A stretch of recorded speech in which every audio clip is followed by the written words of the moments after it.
The Hans Niemann scandal is a messy situation, but what if I told you that most people arguing online really don't understand the reason why Hans got banned? Even though Magnus forfeiting the game is the reason we are here, the story of Hans's downfall really doesn't begin there. To fully understand the situation, we need to go back to 2020. Chess.com, the largest chess website, has a history of banning Niemann. Hans himself has admitted to cheating when he was 12 and 16 years old. Niemann allegedly confessed to cheating in a phone call with Danny in 2020, leading to his own ban from the site at the age of 17. I got banned. Oh! I got banned! The ban lasted 6 months, but Chess.com kept an eye on him after that. But this is where things start to get weird. Here is the historic rating of Hans Niemann as a player. As we can see, it's a steady increase in rating, but after his ban in 2020, Niemann saw a huge rise, going from 2465 to 2638 in a matter of 1 year, raised a lot of suspicion. Chess.com, according to them, was seeing and analyzing his progress to see if he was legit or not. Now, it's important to note that we don't really know how Chess.com finds out if a person cheated or not. They have not made it public, but it is safe to assume that in such high-level cases, they probably get the opinion of other grandmasters in the making of their decision. This is really important. All you need to remember from 2020 is that Niemann was already seen as an anomaly to a lot of people. High-level players in chess usually don't have a history of cheating. Whether Magnus knew or not, we can't really tell, but the story takes a whole different view if Magnus had inside information on the Chess.com suspicions. And now we go to 2022 with the controversial Hans vs Magnus game. The game itself was not anything special. Magnus made the wrong moves, and Niemann managed to get the upper hand. On the St. Louis interview, Niemann was rather confident and said, "Magnus must be embarrassed to lose to me." Not to mention, Niemann really has a hard time explaining games like other grandmasters.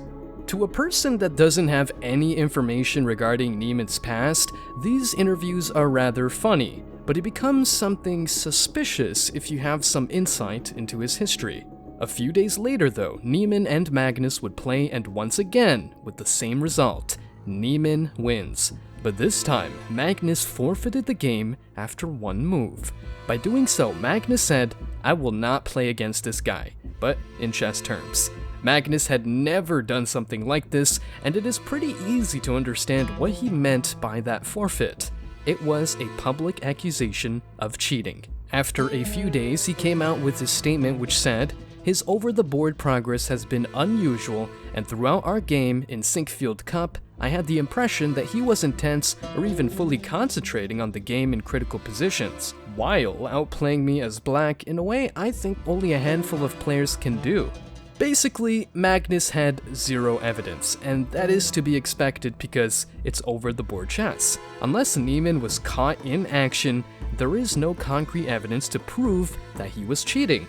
But Magnus put his reputation on the line to accuse another fellow chess player to the point where he would refuse to enter tournaments if Niemann was there also. Meaning, the world chess champion fully believed that Niemann was cheating. This is what I want you to remember from this interaction. Besides all the noise and drama, the truth is that Magnus fully believes that he was playing a cheater at the time. Now we move on to the storm following Magnus' statement. Niemann obviously didn't stay put and accused Magnus and Hikaru Nakamura of trying to ruin his career and reputation. The internet was also very quick to meme this drama and make Niemann the adult toy mascot. He even said, "If they want me to strip fully naked, I will do it. I don't care because I know I am clean." Obviously, being remembered as the toy guy is not very fun, but he once again confirmed that the last time he cheated was when he was 16, meaning almost 3 years before the drama. Chess.com, though, had other things to say about that. They banned him once again from the website and their events, and later on dropped a 73-page report detailing the review of Hans Niemann's games.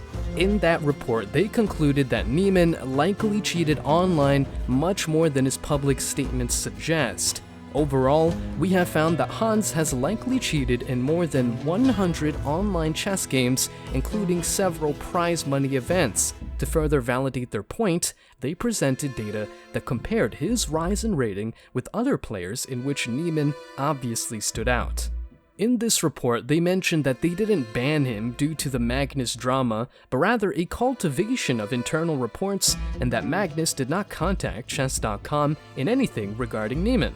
But this is important. Chess.com as a company has every right to ban Niemann due to him previously cheating, but they also have enough reasons based on their research. The situation between Chess.com and Niemann is often seen as something insignificant, but that is far from the truth. Sure, it did not show proof that Niemann cheated over the board, but it exposed him as a habitual cheater and possibly a liar according to their report. An important side to consider is that their accusations might not even be true, and Chess.com could be doing these things to protect their company, which lately acquired Play Magnus for $82 million. But so far, there's no evidence that suggests so. Hans Niemann then files a lawsuit against all parties involved, which doesn't really go anywhere. He was seeking $100 million in damages for slander and libel, but he chose the wrong court. He went to a federal court, but he should have gone to a state court instead. Niemann's attorneys say that they plan to pursue the lawsuit, but they might be wasting their time. Niemann cannot prove bad intent from any of the parties involved, and the lawsuit will probably be once again dismissed. But when it comes to people discussing online, then it's a completely different deal. Some argue that since there is no evidence, then Niemann should not be punished. Some say that Magnus doing this is enough evidence needed, and I say both sides are fundamentally wrong. It is not about the evidence, because we simply won't get those. This whole scandal is about reputation and keeping chess fair. In 2020, Hans Niemann's reputation was ruined by him cheating when he was 16 years old. 2 years later, he found himself battling the world champion, who also was under the impression that he might be cheating. Magnus then, in that match, concluded that he was cheating. Magnus very well could have been dealing with confirmation bias, but you can't really blame him. Niemann, through his own actions, damaged his reputation, and that has consequences in real life. That applies to tournaments too. If there is a valid suspicion of cheating, then that is enough for everyone to dismiss Niemann as a contestant. That reputation goes further down the drain when even Chess.com goes out of their way to further expose him. Again, Niemann might be completely innocent past 2020, but at the end of the day, that just doesn't matter. It's no longer the same playing field between players when one of them has this kind of reputation. Instead of thinking about the game, the opponent will devote some of that time to finding out if Niemann is cheating or not. Their whole strategy will change, and some might even consider that an unfair advantage. I do feel bad since the guy is only 20 years old, but the Hans Niemann scandal just shows how unforgiving chess is when it comes to the reputation of a player. There are drastic measures that are necessary to keep the game safe as technology keeps advancing more and more. That's it. Go increase your rating now.